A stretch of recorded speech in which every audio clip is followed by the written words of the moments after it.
가슴이 뜨겁고 답답하고 소화가 계속 안 되는 주부들, 화병입니다. 산만하고 가만히 못 앉아 있어서 공부가 잘 안 되는 우리 아이의 ADHD, 이것도 화병입니다. 술, 게임, 도박에 빠져서 헤어나지 못하는 중독, 네, 이것도 화병입니다. 화병의 진짜 실체를 공개해 드리겠습니다. 순수한 화병은 분노 조절 장애입니다. 이 분노라는 감정은 내가 무엇을 간절히 원하는데 그것을 갖지 못했을 때 폭발합니다. 굶주린 맹수가 먹잇감을 빼앗겼을 때 눈이 돌아가고 소리를 지르며 장애물을 파괴하고 숨을 몰아쉬는 상태입니다. 중요한 것은 화병 환자는 별다른 자극이 없는데도 이 맹소의 상태가 유지된다는 것이요. 보통 사람들은 화가 날 때만 몸이 반응하지만 화병이 깊어지면 아무런 자극이 없어도 과흥분 상태로 살아가게 돼요. 그래서 별일 아닌데도 예민하게 폭발하고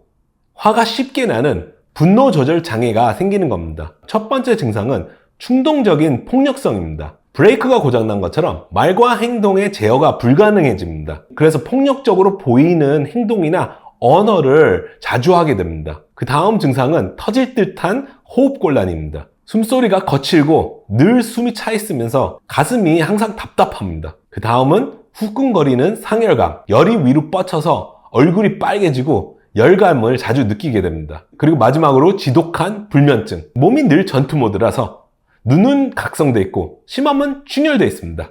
그래서 눈을 감아도 잠을 잘 수가 없습니다. 게임 중독과 청소년 ADHD, 화병의 핵심은 브레이크가 고장났다는 겁니다. 원래는 이 뜨거워진 열기를 식혀줘야 되는데 브레이크가 고장이 났으니 자기 자신을 더 흥분시키면서 이 불을 더 키우게 되는 거죠. 그래서 화병에 걸리면은 게임, 도박, 음주 등 무언가에 중독되기가 아주 쉽습니다. 멈춰야 할 때 멈추지를 못하는 거죠. 이것은 내 안에 불이 크면 클수록 제어하기가 점점 힘들어집니다. 특히 에너지가 넘쳐나는 10대나 20대 때 화병은 제일 격렬하게 나타납니다. 밤새 게임을 하고 싶은데 부모님이 갑자기 폰을 뺏었습니다. 그때부터 잠은 못 자고 온통 게임 생각만 하면서 손에 잡히는 게 없게 됩니다. 집중을 못하게 되죠. 이렇게 에너지가 폭발하려고 하는데 학교 책상 앞에 가만히 있으려고 하니까 정신이 분주하게 됩니다. 계속 다른 생각만 하면서 집중을 못해 산만해지고 안절부절 못해 손 다리를 떨다가 이것을 풀어주면은 과잉 행동이 폭발하는 집중 장애가 생겨나는 겁니다. 이런 상태에서는 공부를 하고 싶어도 못합니다. 불가능해져요. 이런 청소년 ADHD, 사실 분노에서 시작되는 청소년기 화병입니다.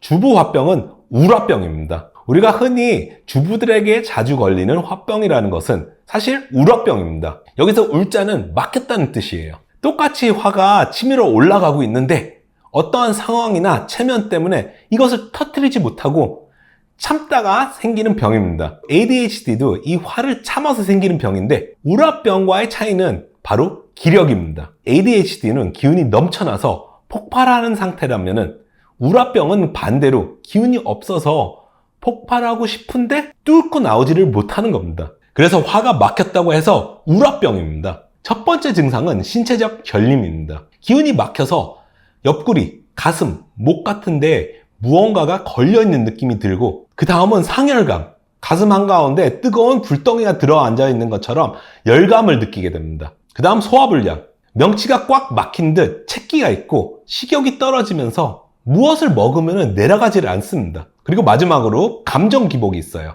분노와 슬픔이 교차하게 됩니다. 그래서 아무 이유 없이 화가 나면서 갑자기 눈물이 쏟아집니다.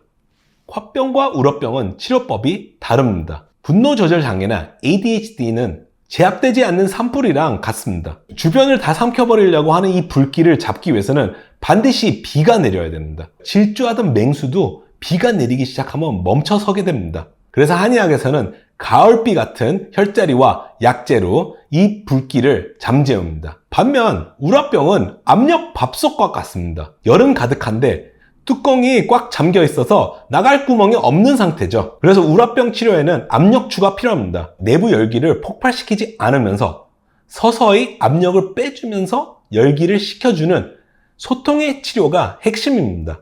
정리를 한번 해드릴게요. 순수한 화병은 분노가 제어되지 않는 분노 조절 장애입니다. 이러한 분노는 여러 생활 요소로 표출이 되면서 게임 중독, 알코올 중독 등 중독병으로 나타나기 시작합니다. ADHD와 우라병은 이 분노를 참다가 생기는 병입니다. 그 차이는 기운이 있으면 ADHD가 되고 없으면 우라병이 되는 겁니다.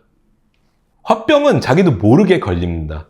중요한 것은 화병은 청소년이나 주부들한테만 걸리는 병이 아니에요. 남녀노소 불문하고 누구나 걸릴 수 있는 병입니다. 특히 수많은 자극과 중독이 넘쳐나는 현대사회에서 아주 많은 사람들이 화병을 향해서 질주하고 있습니다.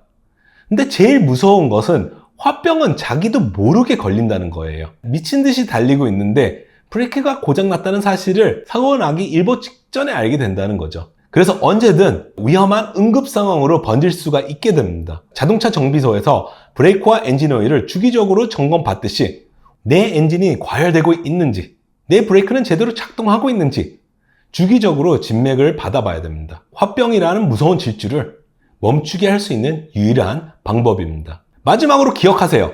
분노라는 감정은 나쁜 것이 아닙니다. 우리가 생활하는 데 있어서 반드시 필요한 동력이죠. 하지만 제어되지 않는 순간 삶을 한순간에 무너뜨릴 수 있는 것이 분노입니다.